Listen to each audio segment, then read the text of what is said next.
कि रमज़ान मुबारक महीना चल रहा है और इस महीने में हमें ख़ास करके ज़कात निकालनी होती है। तो ज़कात के मसले पे एक छोटा सा डिस्कशन करेंगे कि हम सब ये बात बहुत अच्छी तरीके से जानते हैं, अगर हमारे पास 7 तोले से ज़्यादा सोना है और या फिर हमारे पास 52 तोले से ज़्यादा चांदी है तो हम मालिक निसाब हो जाते हैं। मतलब हम पर हमारे पास जितना भी सोना है उसको तौलेंगे, उसका जो भी अमाउंट बनेगा, मतलब जितने पैसे बनेंगे उसका 2.5% हमको निकालना है और उन ज़रूरतमंदों को देना है जो हमारे तरह ईद मनाना चाहते हैं इस रमज़ान के बाद, जो मनाएंगे। तो या फिर चांदी है जितनी भी है हमको उसको तौलना है, जितने भी पैसे उसके निकलेंगे, जो भी उसकी हैसियत होगी उसके हिसाब से 2.5% मतलब 2.5% हमको पैसे निकाल कर और वो हमको देने हैं ज़रूरतमंदों को।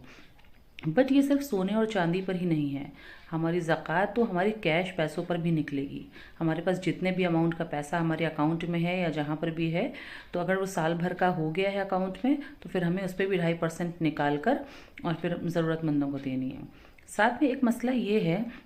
कि अगर वाइफ के पास गोल्ड है बट उसके पास पैसे नहीं है ज़कात निकालने के लिए, तो उसके शौहर पे ये फ़र्ज़ बनता है कि वो अपनी वाइफ की तरफ से ज़कात निकालेगा। बट अगर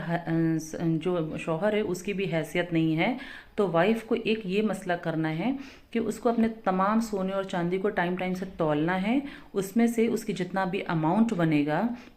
उस अमाउंट का जो 2.5% हिस्सा निकलेगा उतने सोने को बेचना है और बेचकर फिर आपको वो पैसे लेकर आपको देने हैं अगर ज़रूरतमंदों को। अगर आप सोना देना चाहें तो सोना दे सकती हैं, चांदी देना चाहें तो चांदी भी दे सकती हैं 2.5% के हिसाब से, वरना फिर आप उसके पैसों को आप उसको बेच कर पैसे निकाल कर उतने 2.5% फिर आप उनको दे देंगे।